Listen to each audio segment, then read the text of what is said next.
बिस्मिल्लाहिर्रहमानिर्रहीम। अस्सलाम वालेकुम। मैं हूं अहमद नवाज़ और आप देख रहे हैं अर्ज़ मुक़द्दस।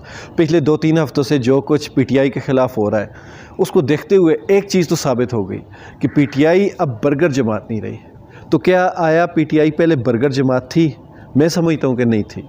उसकी वजह यह है कि पीटीआई के बारे में पूरी एक प्लान किस्म की कैंपेन की गई जिसमें उनको बर्गर बच्चे और मम्मी डैडी टाइप के बच्चे साबित करने की कोशिश की गई। ये मम्मी डैडी टाइप के हैं, ये पढ़े लिखे क्लास है, ये मिडिल क्लास के लोग हैं जिन्होंने पहली बार सियासत को अपने हाथ में लिया। इससे पहले ये लोग सियासत से हमेशा दूर रहते थे।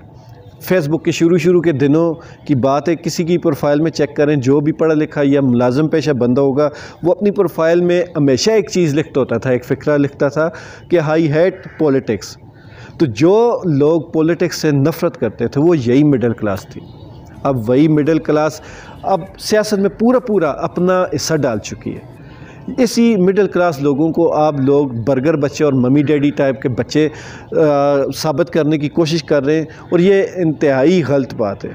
इस मुल्क के जितने भी शहरी उन सबको बराबर के हकूक़ हासिल है। 2014 का जो धरना था इमरान खान साहब का, उसमें भी इन्हीं बर्गर बच्चों ने साबित कर दिया था कि हम डट कर खड़े हो सकते हैं। लेकिन उस धरने को पूरी दुनिया में वो भी एक कैंपेन के ज़रिए, प्लानिंग के ज़रिए उसको बदनाम किया और लोगों के ऊपर तानाज़नी की गई, जो कि आज तक जारी और सारी है। लेकिन मैं अक्सर जगहों पर ये कहता हूँ कि 2014 के धरने को भी बदनाम करने के लिए मियाँ साहिबान ने ये अपनी औरतें भेजी थी, अपनी कारकुनों को या अपने जो पार्टी के अरकान हैं उन्हीं से कहा गया था, ये प्लान था कि वहाँ नाच गाना हो और मतलब कि इसको बदनाम किया जाए। ये तो अब पूरी दुनिया जानती है कि वो किसकी साजिश थी। तो इनको आप बर्गर बच्चा भी साबित नहीं कर सके, ये मम्मी डैडी टाइप के बच्चे भी साबित नहीं हो सके, इनको आपने मतलब कि वाहियात वल्गर भी साबित करना चाहा वो भी नहीं हो सके। फिर आपने इमरान खान साहब के ख़िलाफ़ जो कैंपेन की वो भी आप कामयाब नहीं हो सके उसमें। तो अब मान लीजिए कि ये बर्गर बच्चे आपके गले तक पहुंच चुके हैं। वो कहते हैं ना कि जब पानी गले तक पहुंचे तो फिर बंदे को फ़िक्र करनी चाहिए।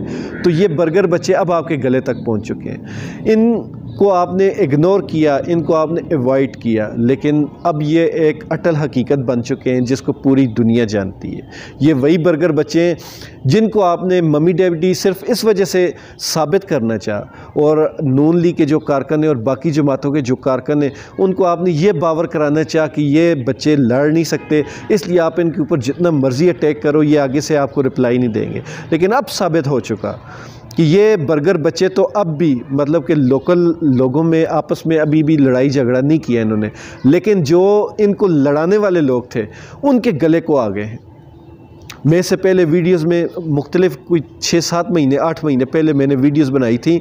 उस वक्त भी मुझे ये लगता था कि शायद इस मुल्क के इदारे वापस अवाम की तरफ आ जाएं, लेकिन शायद किसी ने सुना नहीं। उस वीडियो में मैंने ये बात की थी कि आप जिस तरह इस कौम को इंतशार की तरफ लेके जा रहे हैं, इस कौम को आप खाना जंगी की तरफ जिस तरह लेके जा रहे हैं, इस कौम के दिल में जिस तरह आप नफ़रत पैदा कर रहे हैं एक दूसरे के ख़िलाफ़, वो एक आग और पेट्रोल का जैसे इन दोनों ने आपस में मिलना है, एक धमाका होना है और वो वक्त अब करीब आता जा रहा है। आप अब भी नहीं सुधरे, आप अब भी जिस तरह अटैक कर रहे हैं और जिस तरह पिछले 2-3 हफ्तों से ज़मान पार्क में हुआ, फिर इस्लामाबाद में जिस तरह हुआ, ये सारी चीज़ें बिल्कुल लम्हे फ़िक्री हैं।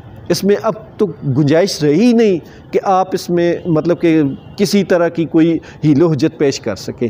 अब ये वो हकीकत है जो रोज़न रोशन की तरह बिल्कुल साफ़ और वाज़ह है और पूरी दुनिया इस हकीकत को तस्लीम कर चुकी सिवाय आपके। सिर्फ आप ही इसको तस्लीम करना नहीं चाहते। तो अब भी वक्त है कि जितना जल्दी इस हकीकत को तस्लीम कर लें। अवाम की ख्वाहिशों का एहतराम इस मुल्क के हर इदारे पर फ़र्ज़ है। वो एहतराम कानून के दायरे में होना चाहिए, तो वो एहतराम आपके ऊपर। लेकिन आइंदा ये नहीं चलेगा कि आप सिर्फ चंद लोगों की ख्वाहिशों के ऊपर चलें। वो चंद लोग जो आपके ऊपर अपना हुक्म चला रहे हैं और जिनके आगे आप नाच रहे हैं, ये अब ज़्यादा देर चलने वाला नहीं है। मुझे तो एक चीज़ की समझ नहीं आती, जिस क्लास को आप पहले यूथिया साबित कर रहे थे, फिर उसके बाद उसको मम्मी डैडी साबित कर रहे थे, फिर बर्गर बच्चे का, फिर उनको वाहियात वल्गर बदतमीज़ का, फिर उनको आपने गाली गलौज देने वाली बदतमीज़ कौम साबित करना चाहा, कुछ भी ना हो सका। तो एंड पे आपने क्या इनको साबित करने की कोशिश की? इनके ऊपर दहशतगर्दी के मुकदमे दर्ज करना शुरू कर दिए, इनको दहशतगर्द साबित करना शुरू कर दिया। अब नून लीग की या बाकी जितनी भी जमातों के सपोर्टर हैं वो पीटीआई वालों को एक दहशतगर्द जमात और दहशतगर्द ग्रोह कहते हैं।